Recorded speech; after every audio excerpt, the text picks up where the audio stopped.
Vous savez, l'événement actuel le plus marquant dans l'actualité, c'est ce qui est arrivé à Donald Trump. Tout le monde en parle dans le monde entier sur tous les médias, mais il y a des absents. À gauche, à part Sandrine Rousseau, et c'est la seule, on l'avait vu dans ma vidéo, toute la gauche fait comme s'il ne s'était rien passé. Mais tout le monde, c'est trop bizarre, ils sont dans leur bulle, dans leur univers, et ils sont en train de combattre pour des trucs qui ne préoccupent qu'eux-mêmes. Et c'est vraiment fascinant. En fait, ça va être une vidéo de non-news. Parce qu'ils se battent pour un truc dont tout le monde se fout. Il y a juste Marine Tondelier qui, à 14 h, parce que France Inter leur a posé la question, sinon elle n'aurait rien dit, elle a réagi un tout petit peu à ce qui arrivait à Donald Trump. Et elle n'a pas dit soutien à Donald Trump. Parce que c'est un facho, attention. Elle a dit mes plus sincères condoléances aux proches des victimes de la fusillade qui ont fait des dégâts collatéraux. Mais elle dit pas soutien à Trump. Elle dit soutien aux victimes qui n'étaient pas visées à la base. Vous voyez ce que je veux dire? C'est quand même glauque, hein, c'est un peu malsain. Je suis persuadé qu'au fond d'eux, les gauchistes sont très très contents, voire même un petit peu déçus que le mec se soit loupé. C'est obligatoire, sinon ils en parleraient. Jean-Luc Mélenchon ne dit rien, Manuel Bompard ne dit rien, Louis Boyard, Mathilde Panot, personne ne parle à gauche de ce qui s'est passé. Et il y a même des gauchistes, mais ils sont un peu plus random, qui le disent ouvertement sur Twitter que ah mince, c'est dommage, ça aurait fait un facho de moins, etc. Et il y en a même qui mettent des petits mèmes qui disent que sur Trump, comme quoi il a été héroïque de s'être levé le poing en l'air, même face à l'adversité. Et t'as des gauchistes qui répondent ouais, à deux doigts de faire l'apologie d'un facho très très méchant, etc. C'est bien fait pour lui, il l'a cherché, etc. Ces gens sont absolument fous. Et du coup, c'est quoi le combat de la gauche actuellement? En fait, dans leur délire actuel, c'est que pour eux, ils ont gagné les élections législatives d'il y a une semaine, et ils veulent vraiment le pouvoir, ils ne veulent pas le lâcher, le pouvoir, le pouvoir, le pouvoir. Et du coup, en fait, pendant que tout le monde parlait de Trump, parce qu'il y a quand même juste un ex-président de la République des États-Unis qui s'est fait presque tuer, eux, leur délire, c'était de faire des manifestations parce qu'ils sont pas encore au pouvoir. Alors que selon eux, ils ont gagné les législatives. Alors qu'ils sont minoritaires, mais laisse tomber. Et du coup, ils ont manifesté dans la rue, ouais, Macron, il est dans sa bulle, il est déconnecté, alors que le peuple, il a parlé, mettez-nous au pouvoir, on veut le pays. Voilà, pendant tout le week-end. On va regarder ça. Alors qu'Emmanuel Macron refuse de reconnaître sa défaite, beau rassemblement aujourd'hui à Nation contre le coup de force antidémocratique. Le président de la République doit revenir à la raison et nommer 1.1.1er ministre, parce qu'a écrit en écriture inclusive, c'est très important, du nouveau Front Populaire. Donc la LFI qui a 70 sièges veut présider l'Assemblée nationale qui est constituée d'environ 500 députés. Mais bien sûr, bien sûr. Ok. C'est incroyable de ne toujours pas comprendre que la majorité des Français ne veut pas de votre politique. Je crois que le problème est interne au NFP. Tout le monde vous regarde et attend un non. Non, tout le monde s'en fout, hein, à part à gauche. Et donc voilà, elle faisait des photos. Ne nous trahissez pas, il nous faut un cap clair. Le PS, on vous regarde. Elle faisait des photos, etc. C'est bizarre, on dirait qu'elle sourit en faisant la grimace. C'est trop bizarre. Ici, Clémence Guettet qui dit puissant rassemblement à Nation en ce 14 juillet. Macron s'approche au pouvoir, le peuple se mobilise. D'accord. Là, c'est le groupe Twitter de la France Insoumise. Rassemblement en cours sur la place de la Nation à l'appel des associations jeunesse et pour un gouvernement du Front Populaire.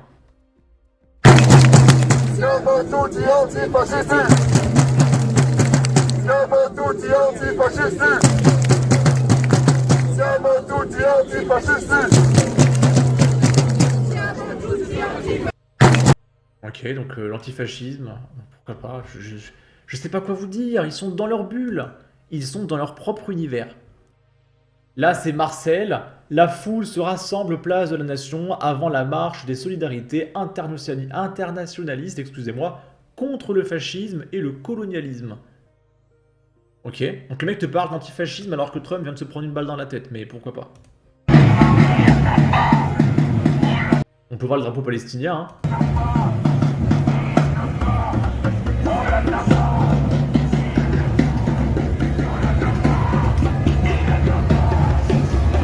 C'est la France ici, au cas où vous l'auriez pas remarqué. Ok. Et du coup, il y a eu une embrouille chez le NFP, c'est qu'ils ont proposé un nom, celui de Huguette Bello, pour devenir première ministre. Ça veut pas dire qu'elle sera première ministre.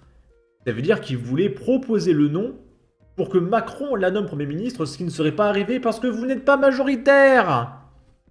Mais bref. Et du coup, Huguette Bello a refusé parce que le Parti Socialiste n'a pas envie qu'elle représente le NFP, parce que du coup, le Parti Socialiste veut le pouvoir, sauf que la LFI veut aussi le pouvoir, mais les écolos veulent aussi le pouvoir. C'est le problème de faire une alliance à 26 partis. Vous pouvez pas avoir de chef, en fait. Ah, c'est n'importe quoi, ils sont vraiment mais idiots. C'est une Game of Thrones, on veut tous le pouvoir. C'est génial, pendant qu'il y a des vraies crises politiques actuellement dans le pays, mais ok. Dans le processus en cours pour nommer un Premier ministre, des composantes du nouveau Front Populaire ont avancé la proposition de soumettre mon nom au président de la République. Un débat s'est ouvert autour de cette proposition. Je prends acte qu'elle ne fait pas l'objet d'un consensus entre toutes les composantes du nouveau Front Populaire, et notamment qu'elle n'est pas soutenue par le Parti Socialiste. Garantir l'unité du nouveau Front Populaire est indispensable. La situation de la France l'exige. L'esprit de responsabilité le commande. Dans ces conditions, et soucieuse d'un accord rapide au sein du NFP, j'ai décidé de décliner sans plus attendre l'offre qui m'a été faite. Je remercie celles et ceux qui ont proposé et soutenu ma candidature, ainsi que mes compatriotes qui m'ont témoigné de leur confiance, et souhaite vivement qu'une solution nouvelle et consensuelle puisse être trouvée au plus vite. Signé Huguette Bello. Et du coup, elle se prend un tollé de la part du nouveau Front Populaire parce que eux, ils veulent quelqu'un au pouvoir. Mais qui c'est qui va accéder au pouvoir? Parce que eux, ils pensent vraiment que la gauche va accéder au pouvoir. Mais alors que pas du tout. Et là, c'est Louis Boyard qui a fait un petit discours, voilà, qui dit que Huguette Bello aurait été une incroyable première ministre. Mais elle n'aurait jamais été première ministre. Et du coup, Louis Boyard dénonce le blocage du Parti Socialiste. Et ils partagent ça à 18h, d'accord? Donc un jour après, ce qui arrive à Trump, ils sont dans leur bulle, d'accord? Alors, je vous l'accorde, nous nous retrouvons dans une situation bloquée, dans laquelle vous avez des discussions au nouveau Front Populaire. Je suis presque sûr que le mec en bas à droite, on l'a déjà vu dans une vidéo. Où vous avez eu des noms qui ont été avancés, d'autres noms qui ont reculé. Et à la fin, il y a eu ce que je vais appeler un consensus. Pas un consensus entre les organisations, un consensus entre cette foule que vous êtes vous et qui êtes la gauche. Et je le dis ici fermement, Huguette Bello aurait été une incroyable première ministre. Huguette Bello aurait été une incroyable ministre du nouveau Front Populaire. Et quand je dis que nous avons besoin de l'implication du peuple, nous avons aussi besoin de l'implication du mouvement social pour dire que nous ne sommes pas ici pour défendre l'intérêt de nos partis. Nous ne sommes pas ici pour défendre les intérêts du nouveau Front Populaire. Nous nous apprêtons à gouverner et nous sommes ici pour défendre les intérêts du peuple. On se fiche de savoir que le premier secrétaire veut être candidat ou pas candidat. Huguette Bello aurait été une incroyable première ministre.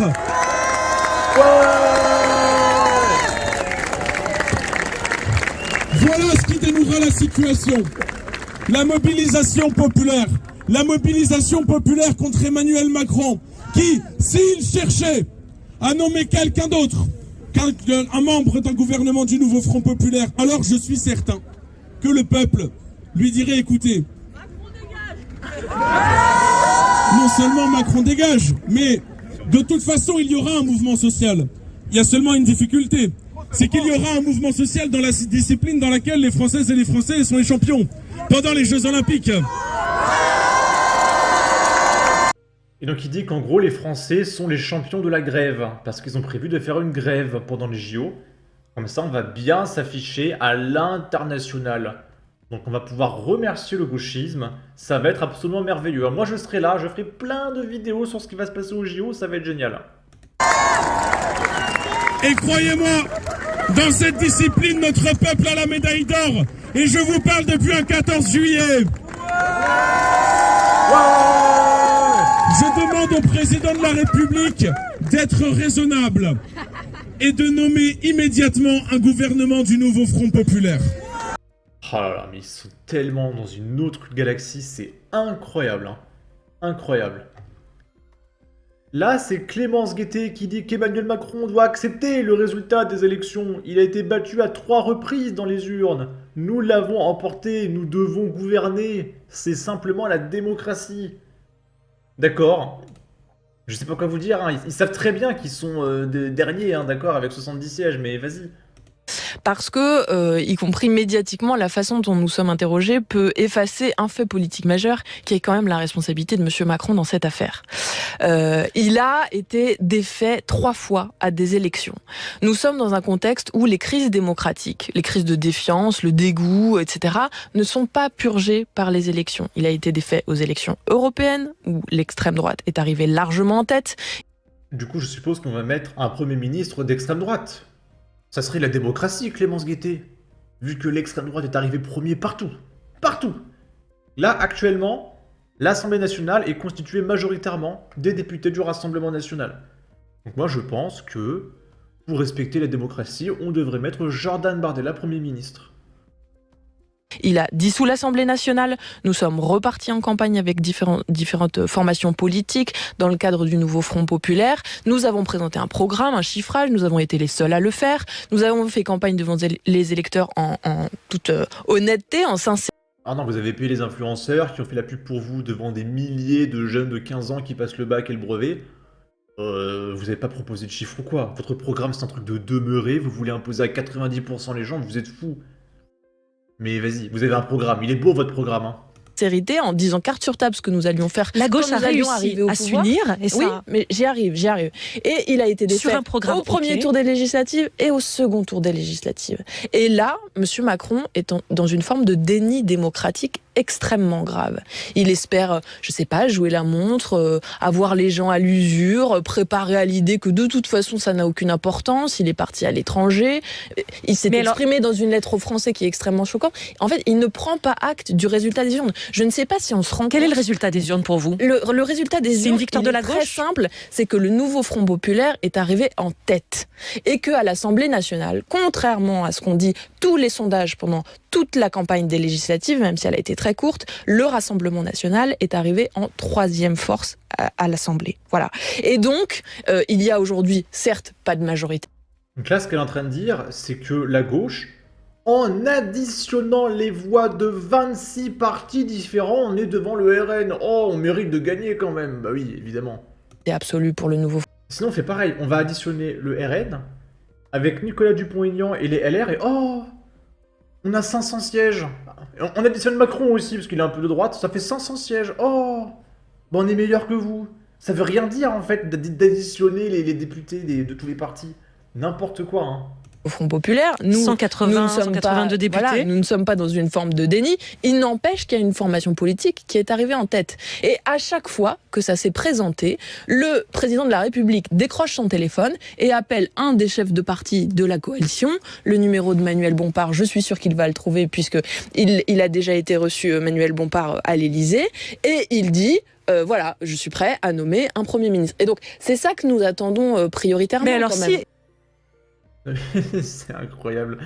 C'est incroyable. Il y a le président qui a pris une balle. Je sais pas, parlez-en. Et du coup, Sandrine Rousseau, qui a été la seule personne de gauche à dire que c'est pas bien de tirer sur les présidents de la République.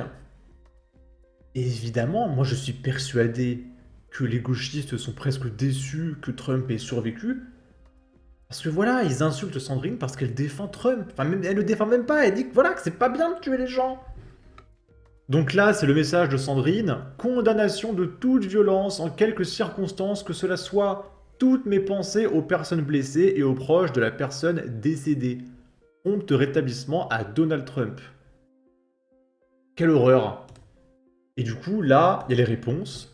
Le problème de la gauche réformiste, c'est l'injonction à la non-violence et la condamnation de la violence, même face au fascisme et au colonialisme. Donc en gros, selon eux, la violence, c'est pas bien, sauf si c'est face au fascisme, parce que les fascistes, on peut les défoncer. C'est pour ça qu'ils sont très très contents quand il y a des mecs de droite qui se font lyncher pendant les élections, qui finissent hospitalisés, des candidats RN qui sont fait menacer de mort, parce que contre le fascisme, tu as le droit. D'accord? Parce que tu as moins que rien. Tout ça pour gagner en respect vis-à-vis de la bourgeoisie. D'accord? Sandrine Rousseau, le 20 juillet 1944, attentat raté contre Adolphe. Condamnation de toute violence en quelque circonstances que cela soit. Toutes mes pensées aux personnes blessées et aux proches de la personne décédée. Prompt rétablissement à Adolphe. Non mais sans déconner quoi. Ça c'est la gauche. C'est ne pas souhaiter un bon rétablissement à quelqu'un qui a failli mourir. Parler tout le temps, du matin au soir, de « on veut le pouvoir, le pouvoir !» Voilà, ça c'est la gauche. Un mec qui a réécrit le tweet de Sandrine Rousseau « Je suis en effet bourgeoise et blanche ». Enfin, vraiment, Sandrine, si tu veux, la porte t'est ouverte à droite, hein, tu peux encore quitter, c'est demeurer. On serait prêt à t'accepter, Sandrine. Tu es gentille, tu es drôle. T'es pas méchante, Sandrine. T'es juste un peu bébête. Mais tu sais quoi, on serait prêt à te prendre à droite. Parce que t'es gentille, tu nous fais rire, Sandrine. Mais quitte ces gens-là, sans déconner. Bon. Non mais déjà, comparer Trump et Adolphe, ça en dit long sur la bêtise infinie et l'ignorance absolue de l'histoire par ces gens de gauche. Et en même temps, je n'oublie pas que nous avons le même comparatif depuis les européennes. C'est tellement inattendu. Bref. En tout cas, n'hésitez pas à donner votre avis, votre opinion, à partager, liker, commenter. Ça aidera au référencement de la vidéo sur YouTube. Abonnez-vous, suivez-moi sur Twitter. Prenez soin de vous. Salut.